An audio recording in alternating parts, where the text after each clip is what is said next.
દર્શક મિત્રો, તમે શું ક્યારે વિચાર કર્યો છે કે ભારતમાં એવી કઈ ઓર્ગેનાઇઝેશન કે એવી કઈ સંસ્થા છે જેની પાસે સૌથી વધુ સંપત્તિ હશે? મને આવો પ્રશ્ન થયો અને જ્યારે એના વિશે માહિતી મેળવવાનો પ્રયત્ન કર્યો ત્યારે એ વસ્તુ જાણવા મળી કે ભારતની અંદર ભારતીય સેના જે છે તે સૌથી વધુ સંપત્તિ ધરાવે છે.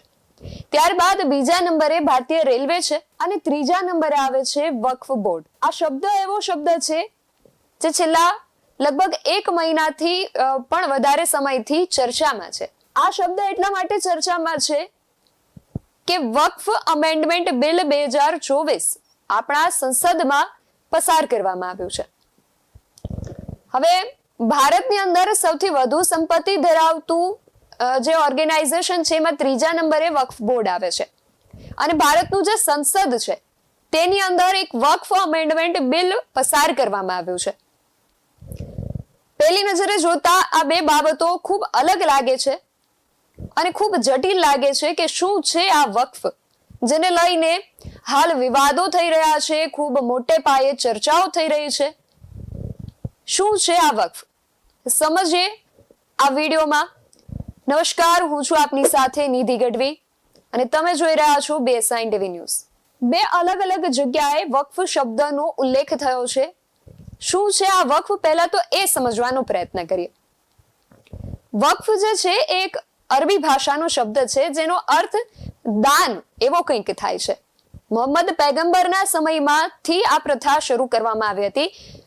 એક લોક માન્યતા અનુસાર મોહમ્મદ પૈગંબરના સમયમાં તેમના દ્વારા એવો નિર્ણય કરવામાં આવ્યો કે લોકો જે વસ્તુને દાન આપે છે એ દાનનો કંઈક એવી રીતે ઉપયોગ કરવો જોઈએ કે એ ખોટા એનો ગેરઉપયોગ ન થાય. ત્યારે એમના દ્વારા ખજૂરના ઝાડવાળો એક ખૂબ મોટી વિશાળ જમીન હતી તેને વક્ફ કરવામાં આવી, એટલે કે દાન કરવામાં આવી. અને વધુ સરળ શબ્દોમાં સમજીએ તો હિન્દુ કે અન્ય ધર્મોમાં જ્યારે દાન કે એને રિલેટેડ કોઈ કાર્ય કરવાની વાત આવે ત્યારે ટ્રસ્ટ બનાવતા હોઈએ છીએ આપણે. એ ટ્રસ્ટ શું કરતા હોય છે કે ટ્રસ્ટની અંદર જે પણ કોઈ વ્યક્તિ છે તેને દાન કરવાની જો ઈચ્છા હોય તો તે ટ્રસ્ટમાં દાન કરે છે અને ત્યારબાદ એ દાનમાં આવેલી જે કઈ વસ્તુ છે કે રાશિ છે તેનો ઉપયોગ સત્કાર્યો માટે કરવામાં આવતો હોય છે. આ રીતે ઇસ્લામ ધર્મની અંદર વક્ફ કરવામાં આવતું હોય છે. જે હિન્દુ ધર્મમાં ટ્રસ્ટ છે એ રીતે ઇસ્લામ ધર્મમાં વક્ફ છે. જે વ્યક્તિ દાન કરે છે તેને વાકિફ કહેવામાં આવે છે અને જે વ્યક્તિ આ દાનમાં આવેલી વક્ફમાં આવેલી જે વસ્તુઓ છે તેનું સંચાલન કરે છે તેને મુતવલ્લી કહેવામાં આવે છે. દાન કરનાર વ્યક્તિ વાકિફ અને તેનું સંચાલન કરનાર મુતવલ્લી. પરંતુ વક્ફની અંદર એવી જ વસ્તુઓનું દાન કરવામાં આવે છે જે કોઈ મિલકત હોય, તે સ્થાવર કે જંગમ મિલકત હોઈ શકે છે, પરંતુ તેની અંદર પૈસા કે રોકડ રકમનું દાન કરવામાં નથી આવતું હતું. તેની અંદર સ્થાવર કે જંગમ કોઈ પણ પ્રકારની મિલકતનું તમે દાન કરી શકો છો. અને બીજી વસ્તુ એમાં એ છે કે મુસ્લિમ વ્યક્તિ પણ વક્ફ કરી શકે છે અને ગેર મુસ્લિમ વ્યક્તિ પણ વક્ફ કરી શકે છે. આ હતું વક્ફ. ઇસ્લામના જે નિષ્ણાંતો છે તેમના મતે વક્ફ બોર્ડ જે છે તેને દાનમાં અપાતી મિલકતનો હેતુ ગરીબો અને જરૂરિયાતમંદ જે લોકો છે તેમની મદદ કરવાનો, તેમના શિક્ષણ, બાંધકામ, મસ્જિદોના સમારકામ અથવા જાળવણી અને અન્ય સખાવતી જે કાર્યો છે તેની વ્યવસ્થા કરવા માટેનું છે. હવે એ સમજવાનો પ્રયત્ન કરીએ કે ભારતની અંદર વક્ફની શરૂઆત કેવી રીતે થઈ. મુસ્લિમ શાસન દરમિયાન વક્ફ બોર્ડને મોટાભાગની મિલકતો હતી તે મળી હતી અને દિલ્હી સલ્તનતની સ્થાપના સાથે વક્ફ મિલકતો હસ્તગત કરવાનું ચાલુ રાખવામાં આવ્યું હતું. મુગલોના શાસન દરમિયાન પણ વક્ફ સંસ્થાઓને મસ્જિદો, મદ્રેસાઓ અને કબ્રસ્તાનો માટે પુષ્કળ જમીનો મળી હતી. આ સિવાય 1947માં ભાગલા વખતે પાકિસ્તાન ગયેલા જે તમામ મુસ્લિમો હતા એમની જે સંપત્તિ હતી તેને વક્ફમાં દાન આપી દેવામાં આવી હતી. અને જે હિન્દુ લોકો હતા જે પાકિસ્તાનમાં એ સમયે અખંડ ભારત હતું, પણ 1947 બાદ ભારત પાકિસ્તાનના જે ભાગલા થયા ત્યારે જે હિન્દુઓ પાકિસ્તાનથી ભારત આવ્યા, તેમની મિલકતોનું શું થયું તે જાણવા નથી મળ્યું. તેમના પર કોઈ ત્યાંના સ્થાનિકોએ કબજો કર્યો કે પાકિસ્તાન સરકારે તેનો કબજો મેળવ્યો. પરંતુ ભારતની અંદર જે મુસ્લિમો રહેતા હતા અને પાકિસ્તાન તેઓ ભાગલા વખતે વયા ગયા હતા, તે લોકોની જે મિલકત ભારતની અંદર હતી તે વક્ફને દાનમાં આપી દેવામાં આવી હતી. હાલ ભારત દેશની અંદર વક્ફ બોર્ડની શું સ્થિતિ છે તેના વિશે જો જાણવાનો પ્રયાસ કરીએ તો ભારતની જે વક્ફ એસેસમેન્ટ મેનેજમેન્ટ સિસ્ટમ છે તેના અનુસાર દેશમાં કુલ 30 વક્ફ બોર્ડ છે. તેમનું મોટા ભાગનું મુખ્યાલય દિલ્હીમાં છે અને કેન્દ્ર સરકારની સેન્ટ્રલ વક્ફ કાઉન્સિલ આ બોર્ડ સાથે સંકલનમાં રહીને કામ કરતી હોય છે. આ પહેલા વર્ષ 1954માં પણ એક વક્ફ એક્ટને પસાર કરવામાં આવ્યો હતો. તે શું હતો તેની જો આપણે જાણકારી મેળવીએ તો વર્ષ 1954માં જવાહરલાલ નહેરુની સરકાર દરમિયાન વક્ફ એક્ટ એટલે કે વક્ફ એક્ટ 1954 ને પસાર કરવામાં આવ્યો હતો અને જેનો હેતુ વક્ફ સંબંધિત કામને સરળ બનાવવાનો અને વિવિધ જોગવાઈઓ જે છે તે કરવાનો હતો. અને કાયદામાં દાવાથી લઈને વક્ફ મિલકતની જાળવણી સુધીની જોગવાઈઓ છે.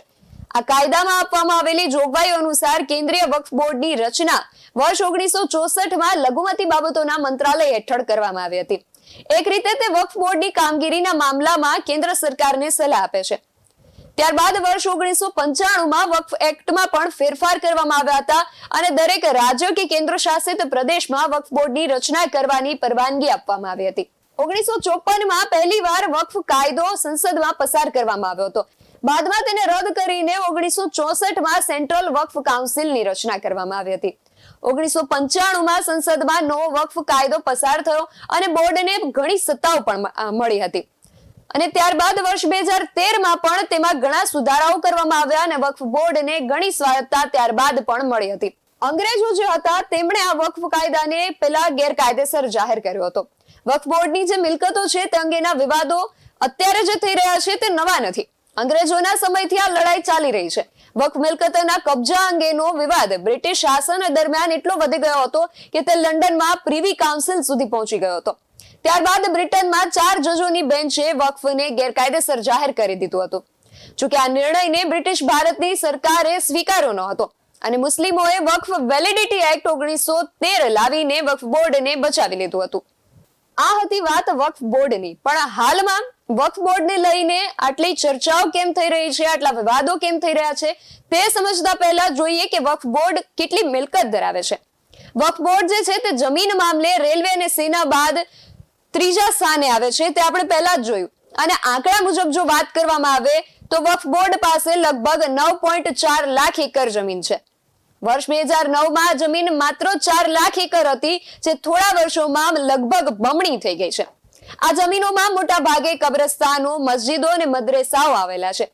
ગયા વર્ષે લઘુમતી મંત્રાલયે લોકસભામાં જણાવ્યું હતું કે ડિસેમ્બર 2022 સુધી વક્ફ બોર્ડ પાસે કુલ 8 લાખથી વધુ સ્થાવર મિલકતો હતી. અને મુસ્લિમ શાસન દરમિયાન વક્ફ બોર્ડને મોટા ભાગની મિલકતો મળી હતી. દિલ્હી સલ્તનતની સ્થાપના સાથે વક્ફ મિલકતોને હસ્તગત કરવાનું ચાલુ રાખ્યું હતું, તે આપણે હમણાં જ જોયું. માટે દિલ્હી સલ્તનતના સમયથી વક્ફ બોર્ડ ભારતની અંદર અસ્તિત્વ ધરાવે છે. હવે એ સમજવાનો પ્રયત્ન કરીએ કે વક્ફ બોર્ડને લઈને કે વક્ફને લઈને હાલના સમયમાં આટલા વિવાદો કેમ થઈ રહ્યા છે. વક્ફ જે મિલકત છે તેને લઈને વિવાદો થઈ રહ્યા છે. વક્ફ પ્રોપર્ટી અંગે વારંવાર વિવાદો ઉભા થતા રહે છે અને સૌથી મોટો વિવાદ વક્ફ બોર્ડને આપવામાં આવેલા અધિકારોને લઈને છે.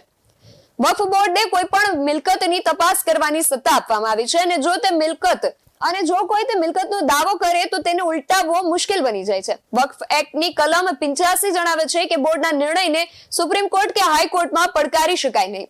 થોડા સમય પહેલા બીજેપી નેતા હરનાથ સિંહે આરોપ લગાવ્યો હતો કે તમિલનાડુમાં સ્ટેટ વક્ફ બોર્ડે તિરુચેરાપલ્લી જિલ્લાના એક આખા ગામને માલિકી હક આપી દીધા છે.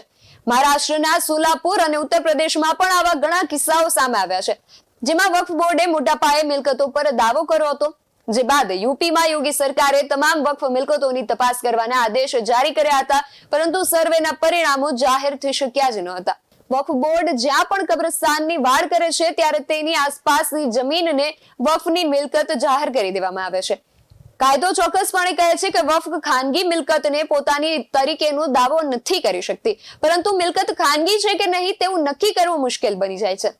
જમીન માટે નક્કર દસ્તાવેજોની ગેરહાજરીમાં મિલકત અને અન્ય પક્ષને જાય છે, જ્યારે વક્ફને તેનો મુદ્દો સાબિત કરવા માટે કોઈ દસ્તાવેજ પ્રદાન કરવાની જરૂર નથી. આ વિવાદો એટલા માટે જ થઈ રહ્યા છે કારણ કે જ્યારે વક્ફ કોઈ મિલકત પર પોતાનો દાવો રજૂ કરે છે, પોતાનો હક રજૂ કરે છે, ત્યારે એ મિલકત વક્ફની નથી પણ કોઈની પોતાની પ્રાઇવેટ પ્રોપર્ટી છે એવું સાબિત એ વ્યક્તિએ કે એ જે તે સંસ્થા છે તેને પોતે કરવું પડે છે. આ સાબિતીનું ભારણ જે તે સંસ્થા કે જે તે વ્યક્તિ પર હોય છે. તે આ મુદ્દો કે અથવા પોતે જાહેર કરવા માંગે છે કે આ જે તે મિલકત ઉપર વક્ફ બોર્ડ દ્વારા જે દાવો કરવામાં આવી રહ્યો છે તે મિલકત તેની પોતાની છે, તો તે કોઈ કોર્ટમાં જઈ નથી શકતો, તે કોઈ કોર્ટમાં દાવો નથી માંડી શકતા. આ માટે વક્ફની એક ટ્રિબ્યુનલ છે, તેની અંદર તે પોતાની વાતને રજૂ કરી શકે છે અને ટ્રિબ્યુનલ દ્વારા જે નિર્ણય કરવામાં આવે એ નિર્ણય એ વ્યક્તિએ માનવો પડે છે અથવા તે કોર્ટમાં તેને પડકારી શકે છે. પરંતુ ભારતની અંદર હજારો આવા કેસ જોવા મળે છે જેમાં કોઈની પ્રાઇવેટ પ્રોપર્ટી અથવા તો એવી કોઈ જમીન છે જે બિનવારસી છે, ત્યાં વક્ફ બોર્ડ દ્વારા પોતાનો દાવો, પોતાની માલિકી જાહેર કરવામાં આવી દે છે.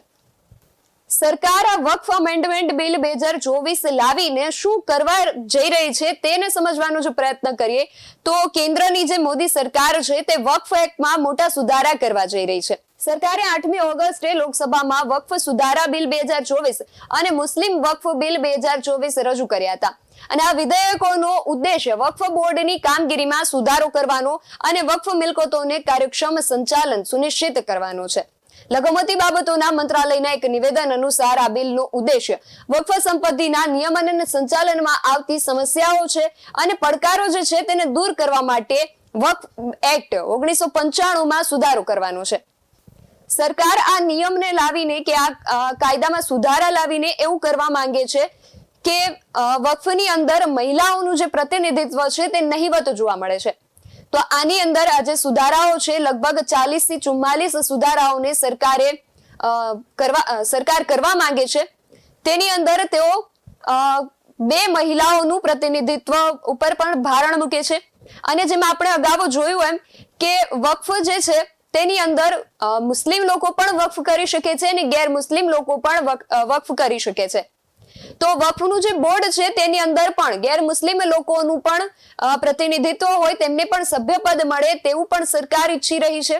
આ ઉપરાંત મુસ્લિમોમાં પણ જે અલ્પસંખ્યક લોકો છે, અલ્પસંખ્યક સમાજ જે છે જેમ કે વોહરા છે, આગા ખાની સમાજ છે, તેમનું પણ પ્રતિનિધિત્વ ખૂબ ઓછા પ્રમાણમાં કે નહિવત જોવા મળે છે. તો સરકાર તેમના માટે એક અલગ વક્ફ બોર્ડની જે છે રચના કરવા માટે સરકાર આ બિલની અંદર રજૂઆત કરી રહી છે. આ ઉપરાંત સરકાર એવું કરવા જઈ રહી છે કે વક્ફની જે મિલકત છે તેનો સર્વે વક્ફ બોર્ડના કોઈ સભ્ય નહીં પરંતુ જે તે જિલ્લો છે તેના જે જિલ્લા કલેક્ટર છે તેના હાથમાં આપવા જઈ રહી છે. તેના માટે તેનાથી એક ટ્રાન્સપરન્સી સરકાર લાવવા માંગી રહી છે આ વક્ફ સુધારા બિલ દ્વારા. આ વક્ફ અમેન્ડમેન્ટ બિલ 2024 ને લઈને ઘણી ચર્ચાઓ અને ઘણા વિવાદો થઈ રહ્યા છે અને આ વિવાદોની વચ્ચે વક્ફ બોર્ડ પર જેપીસી ની મોટી બેઠક સંસદ ભવનના સંકુલમાં યોજાનારી છે અને આ બેઠકમાં લઘુમતી બાબતોના મંત્રાલયના અધિકારીઓ બિલ પર પોતાનો અભિપ્રાય આપશે.